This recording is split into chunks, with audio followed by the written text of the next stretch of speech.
Tahir Kelly was walking from his house to the corner store. He was about a half a block away from his house when Michigan City police officers triangulated around him and ordered him to stop. Mr. Kelly did stop. Michigan City police officers started asking him questions about who he was, and ultimately Mr. Kelly gave him his identity. He was going to the corner store to buy some soda and to buy some chips. He was a half a block away from his house. Mr. Kelly told the officers that he was a half a block from his house, gave them his address. And in spite of that, unfortunately, for whatever reason, the officers decided that they were going to ultimately, Mr. Kelly was mistreated. He was mistreated. We know with certainty that there is an officer, a Michigan City officer, who told the other officers that was at the scene that Mr. Kelly was not the suspect that they were looking for. Mr. Kelly was also identified not to be the suspect that they were looking for by the very victim that the officers alleged to be trying to help. And so the family has some real struggles with the fact that Mr. Kelly was stopped in the first place, a half a block from his house when he shouldn't have been. The description that was out that for the suspects suggested that the suspect was looking for, that they were looking for, had pink on, prominently wearing pink. And I provided you with the jacket that Mr. Kelly was wearing. He did not have pink on.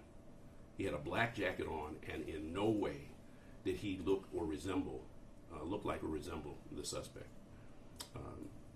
The family at this point has decided to retain us because unfortunately now the Michigan City Police Department, rather than work in conjunction with the family, elected to issue a press release with information that does not seem to, at the very least, it strains credulity.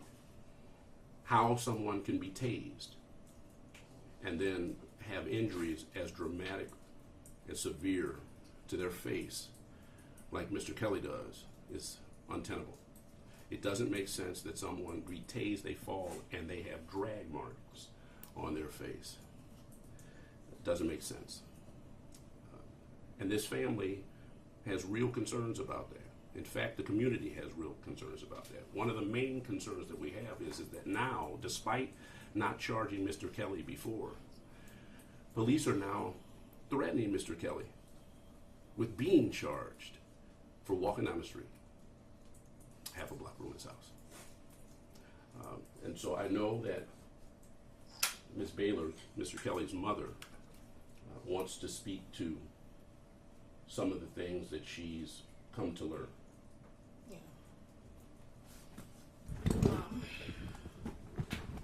They had no probable cause to stop Tahir. I'm sorry, before you start, if you don't mind, can you give us your first and your last name and spell it for us? My name is Tahir Baylor, DERRISBAYLOR.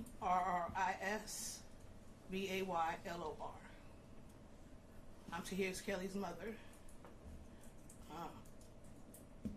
Tahir Kelly's never committed a crime in his life other than driving a car off a block without a license. That's it. He's 26 years old.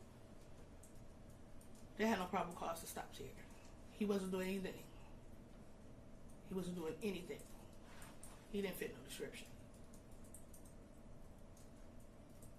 And his face is destroyed.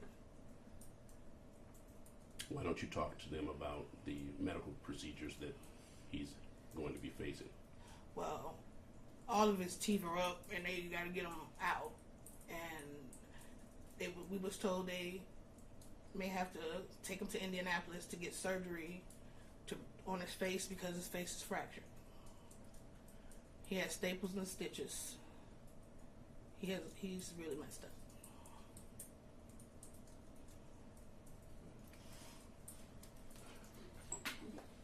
Now, may we ask you, did you meet with the police to view the body cam video, and talk to us about that meeting and about the video and what you saw? I couldn't sit through it, but yeah, I did meet with them. Well, they called my father for a meeting. My father was a deacon. They called him. They wouldn't talk to me at first until the community got in an uproar and was picketing in front of the police station. So then the mayor, they want to sit down and talk with me. What I seen on the video was them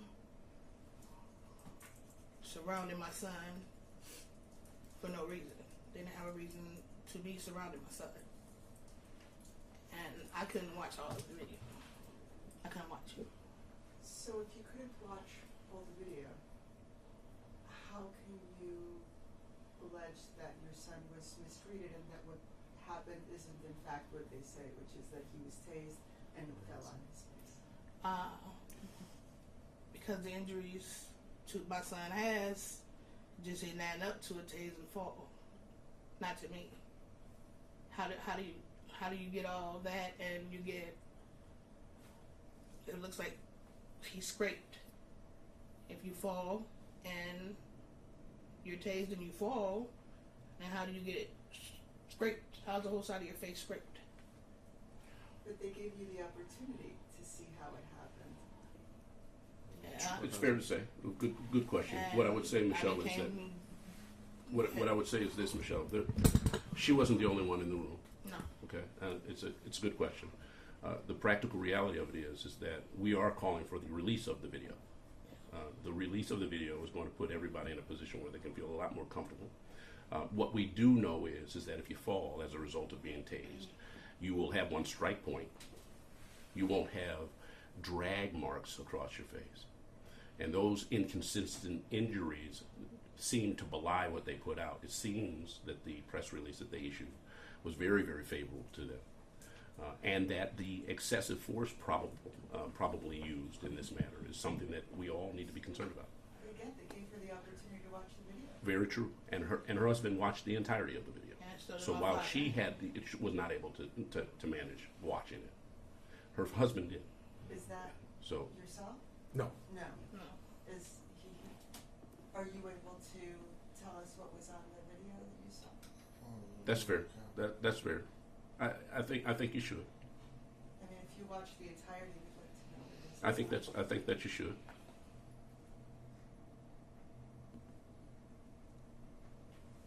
The accounts of the video, I will tell you this. The accounts of the video reveal a Michigan City police officer before Tahir is tased saying he's not the one. That's not the guy you're looking for. It also reveals that the victim of the supposed robbery says he's not the one. So two different individuals share with the officer who tased Tahir that Tahir wasn't the person they were looking for. And yet he got tased. And so I understand where you're going and where you're coming from. I have to tell you, it's a legitimate question. I also know how frustrated the family is and how angry the community is and how important it is that the video be shared with everyone. No matter what, I can say this. It is never acceptable that somebody come away looking like Tahir looks. There's nothing he could have done that would warrant him being beaten the way he was or dragged the way he was. And they didn't even have a probable cause to stop Tahir. Also, it was the fire vehicles and him, they should not know. Point blank period. I mean, it was a fellow police officer confirming to the other police officers on the video that he is not the guy they're looking for. And after he says that, do you see on the video police officers dragging Tahir? Or what do you see as far as the excessive force that we're talking about here? You see on the video that he is tased. He is virtually immediately unconscious and falls. You see them, after they search his bag, become more aggressive with him. And I think that ultimately speaking, the best thing, given that Tahir's father, the position that he's taken, is for the video to be released. I called the police department after they issued their press release, asking for them for an opportunity to interface with one another so that we could collectively address this. That's not been met with a response yet. But I do know this, and I think that the reason that we are concerned, the reason that my office is involved, is that when someone gets tased, I can tell you I've not seen a tase incident result in the injuries that Tahir has. I've not seen that. Okay? And so we all know that it is inappropriate to use excessive force when you operate under the color of law. And if you operate under the cover of law and you engage in excessive force, there is a legal problem that you have to face. So let me ask you this. Are we saying the excessive force is the deployment of the taser in the first place, or the treatment of Tahir after he was tased and on the ground already? So I would say this. I would say, one, if I don't fit the description, if I'm doing nothing wrong, if I have a right to be on the street, you don't have a right to stop me. Two, if you tase me and I hit the ground and suffer an injury, that in itself is something that I can get my mind around. What I can't get my mind around is the idea that I would have facial fractures to the point where I have to have surgery, my face, half of my face destroyed in the way that Mr. Kelly's face is destroyed. And the last thing I would say is, it is abhorrent to me that when you see community response, you, instead of saying, let's deal with the family, let's deal with Tahir, and let's work through this, we're going to instead charge you to protect ourselves. I have a difficult time with that. Well, let me ask you a question.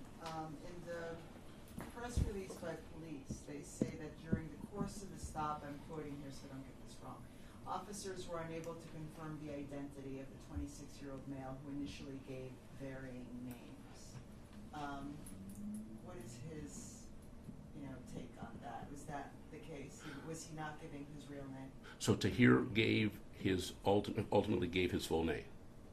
He gave them his full name. You say ultimately? Yes. So initially he was not? First he gave Tahir. Then, as I understand it, he gave Tahir and his girlfriend's last name, and ultimately gave his full name. After he gave his full name, and after being told that he wasn't the one, he was tased in spite of that, and then ultimately looks the way he does.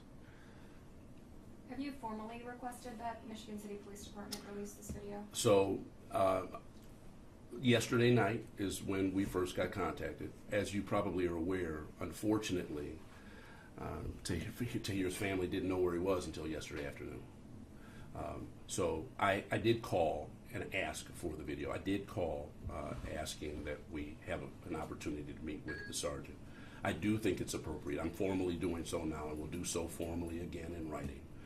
But ultimately, they are understanding of that request because that request was previously made to them even before me. So that's out there. And Tahir gives his consent. He wants this video out. Oh, there. absolutely. Yeah. And Yes, ma'am. as of right now, that is the only legal action that you were taking? Yeah, I think what the family's initial position was is let's find out what happened. Yeah. I really think that that's the appropriate measure to take. What prompted them wanting to come and talk now is the press release that took place, and without warning to them. And then they called asking for assistance in terms of how to navigate the situation. It strikes me as something that will be cleared up once we see video. Yeah, and he should be able to walk to the corner store to get a bag of chips and a juice without being fitting the description. When it's fitting the description, want to stop. My son is a good guy. He has only been in trouble with the police ever in his life for driving the car up the block without a driver's license. That's it. I apologize, but we need to be able to verify that through our own record search. Is his full legal name Tahir Kelly, or is there a middle His name is Tahir Michael Kelly. Okay, and it's Tahir. Yes. Okay, thank you. You mentioned earlier in your remarks that police were still maybe threatening him with some sort of charge. Can you elaborate on that? Right. So I went to the police. Strike that. I went to the hospital last night. Ordinarily, when someone's charged, what do you see? There's an officer that's stationed outside of his room. There's no officer stationed outside of his room. He's never been placed under arrest. Never was told he was under arrest at the scene. And now the family is being told that they're seeking charges or seeking a warrant in the presser that they ultimately issue. So, Did it not say in the press release that they're sending it over to the prosecution, to the prosecutor's office? I'm sorry. Did the police not say in the press release that they were sending over the files to the prosecutor's office? I don't want to. I don't know that Okay. or not. They did say I don't. that. Did it say that? Okay. Yes, Mhm. they did. Yeah. They said that they've already forwarded to Yeah. the Fort County prosecutors for review. Yeah. Okay. So what are the next steps for the family, I guess is what I'm wondering. We heard that there may be a protest later on today. Can you guys just talk about what the plans are outside of this conversation we're having and ahead of today? Sure. So number one, we will continue to seek an opportunity to sit with the mayor and the police, and if the state's attorney is available, we'd like to do that. That's number one, because I want to make sure that there are no charges that are brought for this circumstance. Number two, when it comes to the protest, the family is not orchestrating the protest, but understands the fact that there is a protest. Are they going to be there? So the family is engaged in some personal matters, and frankly speaking, is most concerned about what's happening with Tahir medically. So they won't have occasion to be there. And what I will say is this: that it is an understandable thing that community would be supportive of people being treated appropriately. When you look at what we have in front of us, it's hard to appreciate that that's what took place out there. And I know in talking to Tahir's dad, I can only imagine the level of frustration that he's facing. And I respect and appreciate why it is that he doesn't want to flood this with emotion and instead wants it to be dealt with in a measured way. So we look to do that.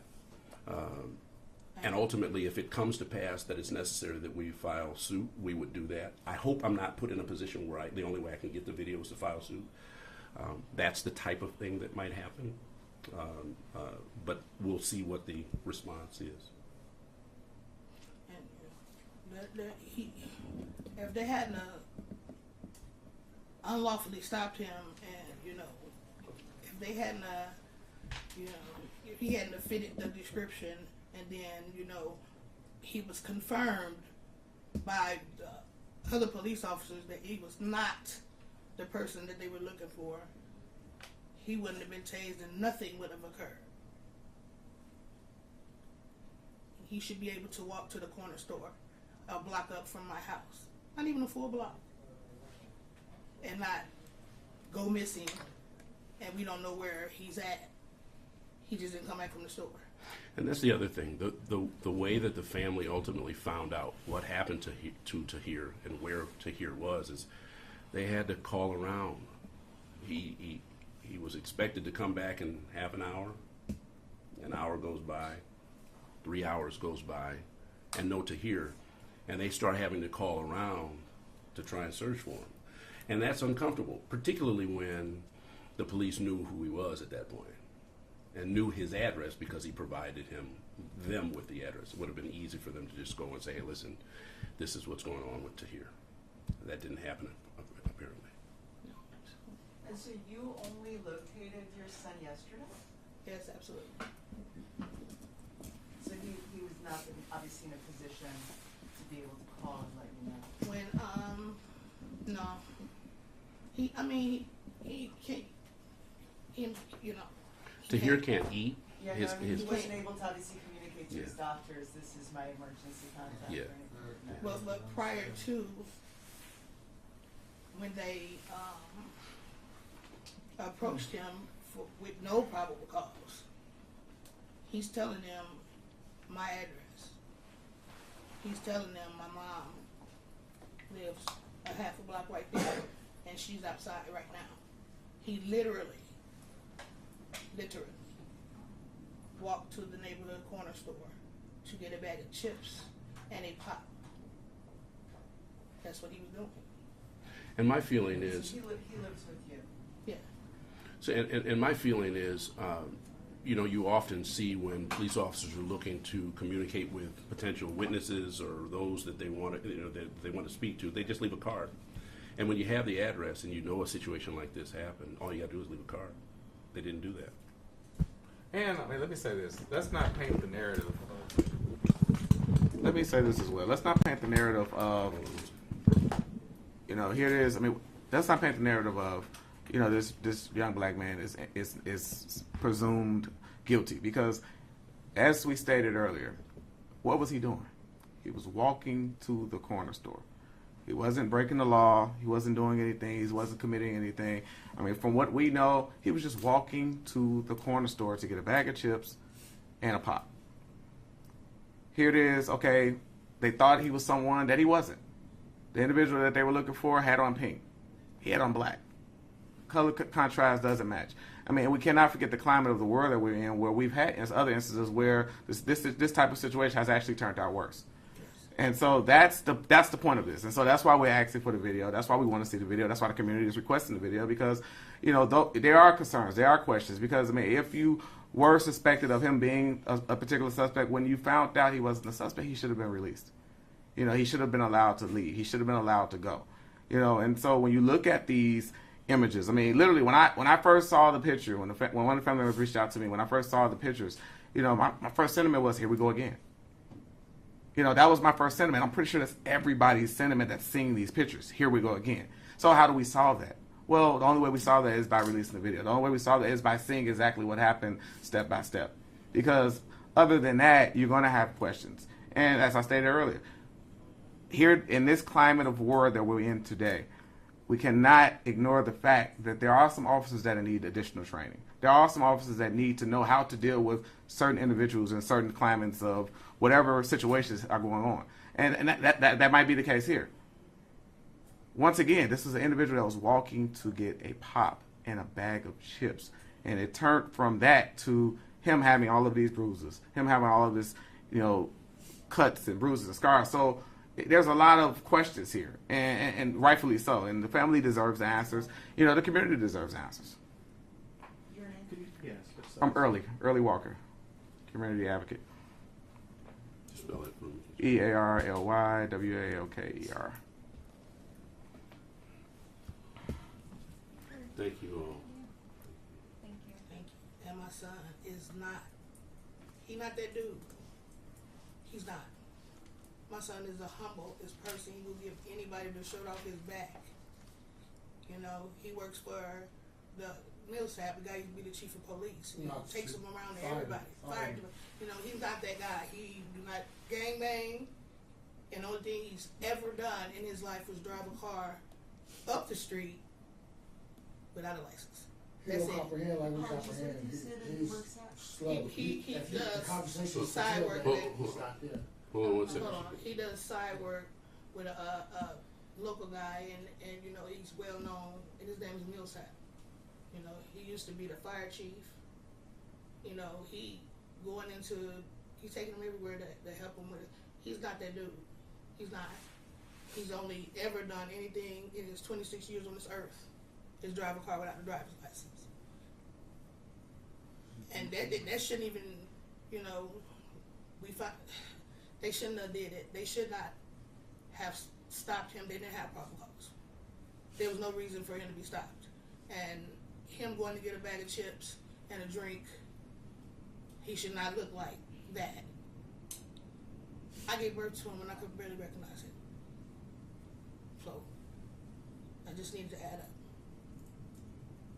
Is he still at Franciscan, or is he maybe being transferred somewhere else? Do we He's know? still at Franciscan, and they don't, you know, they don't know if they're gonna have to take him to NAP, but they were telling us that they will probably end up having to take him to NAP to have surgery on his face, you know, and right now, he's just in a lot of pain and he needs prayers. And you said he's barely able to talk himself. Yeah. NAP is in Indianapolis. Yeah, Indianapolis.